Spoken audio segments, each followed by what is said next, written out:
Hi, I'm Justin McCartney and welcome to the River Foyle. We're at the Loughs Agency here to celebrate the 10th annual World Wetland Day. Wetlands aren't the only habitat in Northern Ireland that's under threat.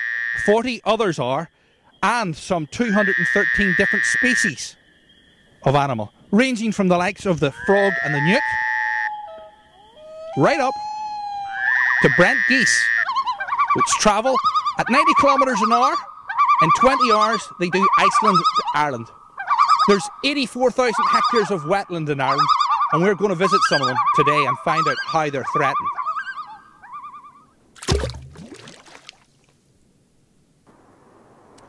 Wetlands are more important to us than we think. As a matter of fact, anywhere where there's water can be considered a wetland. With me now is Sara McClintoch.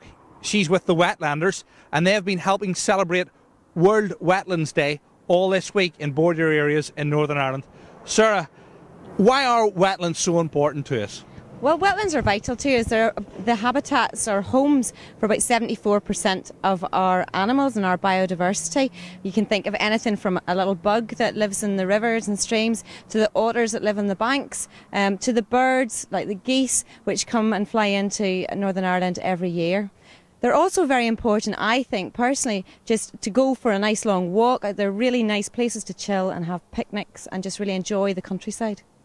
So we also derive 62 million litres of water every day from our wetlands. They're the store for our fresh drinking water. That's right. I mean, I think it's important that people take on board the whole water cycle. You know, the water that we take out of our taps every day comes from the clouds at the start. So it's just very important that people make that connection with the waters in our rivers and streams and in our wetlands and the water that comes out of our taps. Are our wetlands under threat with things like rising water levels and rising water tables? Is that affecting wetlands?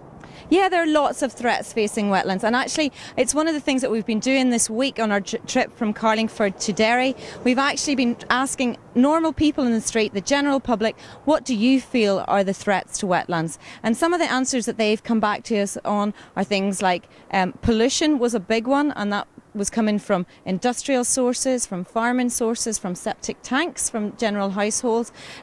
Other issues where, well, some of them said about government and in terms of not particularly good management. But there's just lots of general threats to our wetlands today.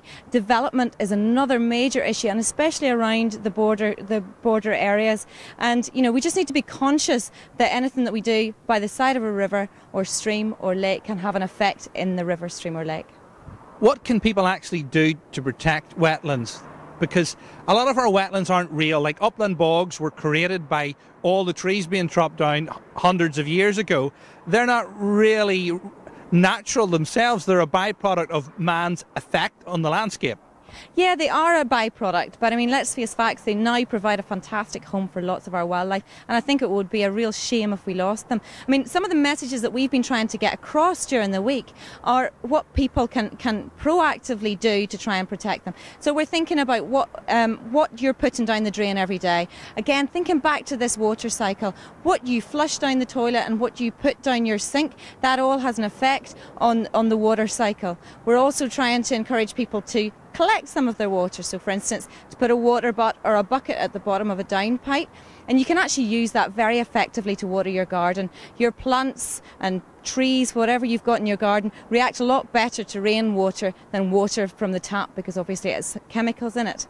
And the other thing is we're trying to encourage people to create their own wetland, and that can be something very small. For instance, you could even put a bucket out in your backyard, put a little plant in it, you know, and just watch it grow. And what you'll find is that over the months times that insects arrive, and then eventually other little amphibians perhaps, and sometimes fish. Now, the other thing that you could do is, if you've got the space, is to create a bigger pond with a bigger area. One of the things that struck me is you're actually encouraging people to visit wetlands. Does that not possibly endanger them? Well, we encourage people to visit wetlands responsibly. I mean, I think it's very important. What I said at the beginning about what a lovely place to go and have a picnic or to chill, we want people to be able to enjoy these very special parts of our countryside, and we hope that by enjoying them, that they'll also want to protect them. So the future for wetlands, is it wet? Let's hope so. Thank you. Justin McCartney with Sara McClintoch at a river in County Derry.